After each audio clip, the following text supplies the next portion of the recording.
Hey there guys, I'm SonicGhost and welcome back to some more Let's Play Sonic Heroes. Last time we started the game as Team Sonic, and in this episode, we're moving on to their third stage in the game, Grand Metropolis. Looks like Eggman escaped into the city. Eggman's robots are taking control of everything! Let's find Eggman and show him the real power of teamwork! This must be an automated energy plant! Energy plant? So that's energy flowing through those red pipes!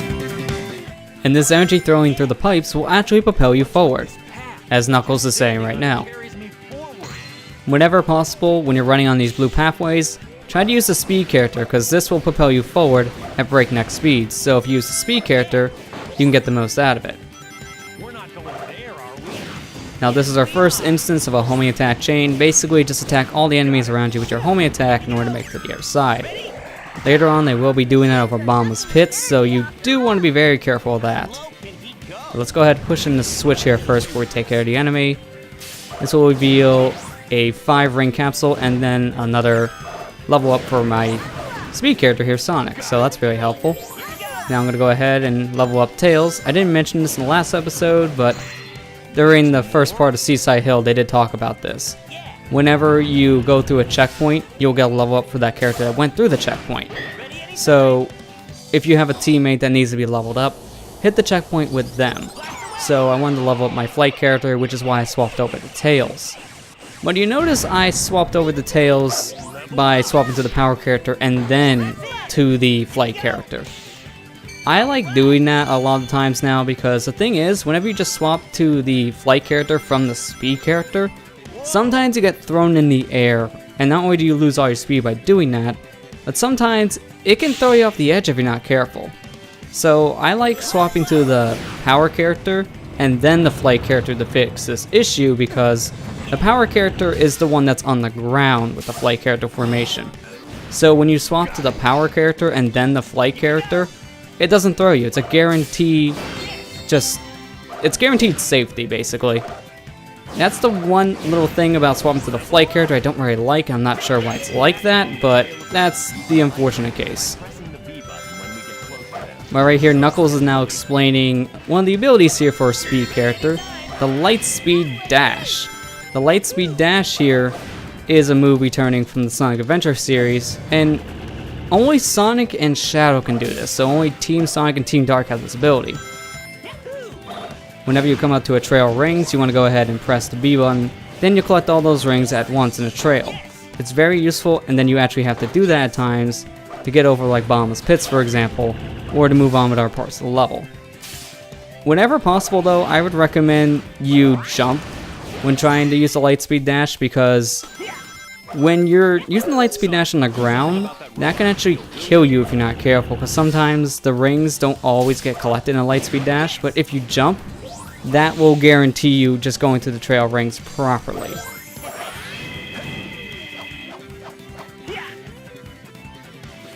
But right there I just did something called the Blue Tornado. If you go ahead and jump as the speed character and then press the B button, then you'll do this little tornado, and that has a wind attribute added to it, so whenever you're near a pole, for example, you can go ahead and just climb up to that pole.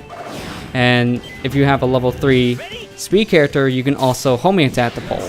Another thing you can do is you can rocket excel one of these poles, because when you rocket excel, you got wind attributes. So that's one of 3 ways that you can go ahead and climb up these red poles. It's really useful to know how to do all these things, because it saves you a lot of time in the future.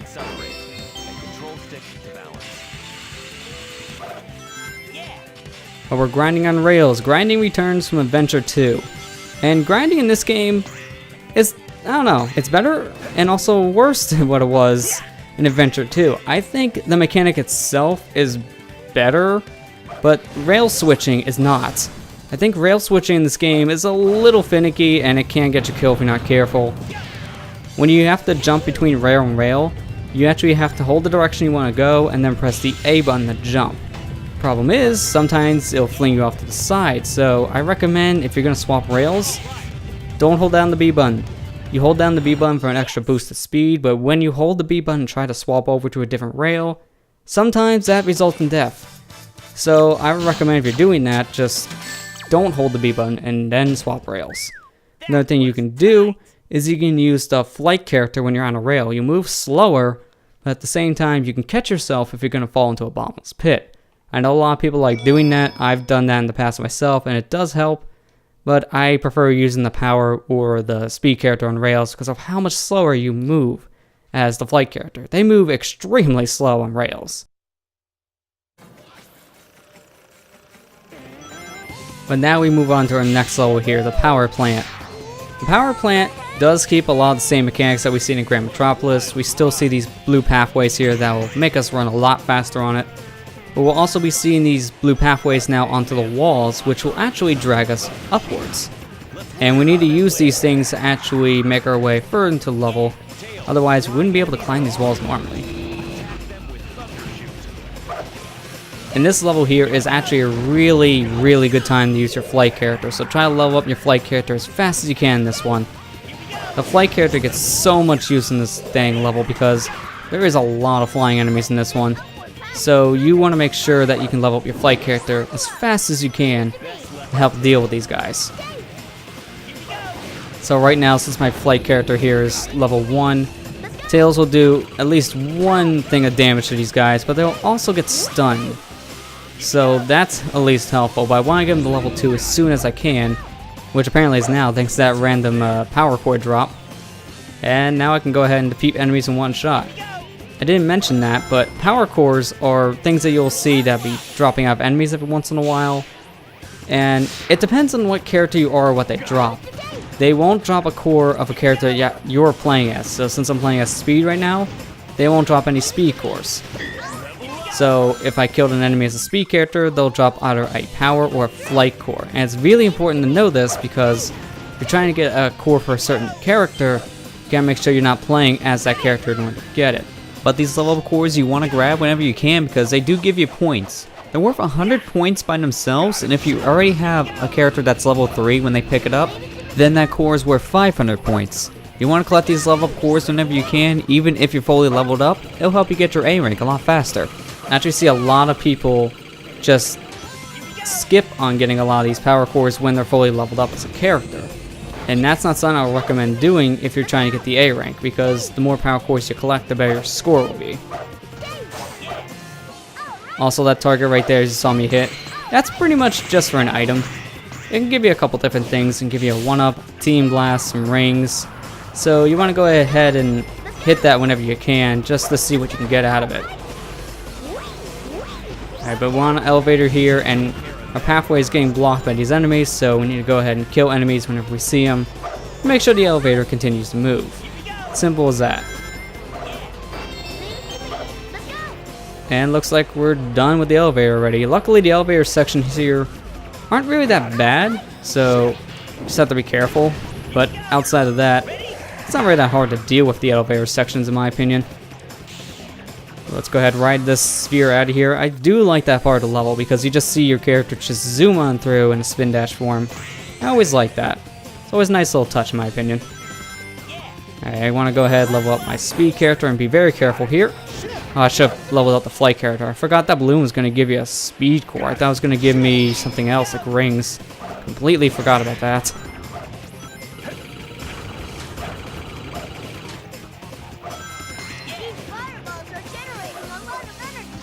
Now these fireballs, I honestly recommend you deal with the flight character, because with the flight character, it's a lot easier to avoid these things, since the only character that you have to worry about getting hit is Tails. So if Sonic or Knuckles gets hit, I don't lose my rings, and I can shoot them at the fireballs as projectiles to destroy them. So this is why I recommend that you use the flight character when going through sections that have those fireballs. It'll make your life a lot easier. Now that homing attack chain I do like, because if you do it right, you can go ahead and just skip one of these platforms, and it's really nice to be able to skip a platform like that. It just makes you feel good inside. Alright, let's go ahead and hit this grind rail. Swap to the flight character here, and you got another chance to get your key if you didn't get one already. And luckily, because I am level 3 Sonic here, I can just go ahead and homing attack the pole, and that saves me a lot of time with the blue tornado not being used. Here I can go ahead and use my light speed dash to get some points here with the rings. The bigger the trail rings, the more points you get. So since these are not too big of trail rings. They'll give me 800 points, and there may be more up ahead. I can't remember if there's more here or if it's for another team. Because the thing is, this is why a lot of people don't like Sonic Heroes. You play through all these levels as all the teams. So Team Sonic goes through this level, Team Dark goes through it, Team Rose, and Team Chaotix. And this is where a lot of people kind of complain about the game because it can drag.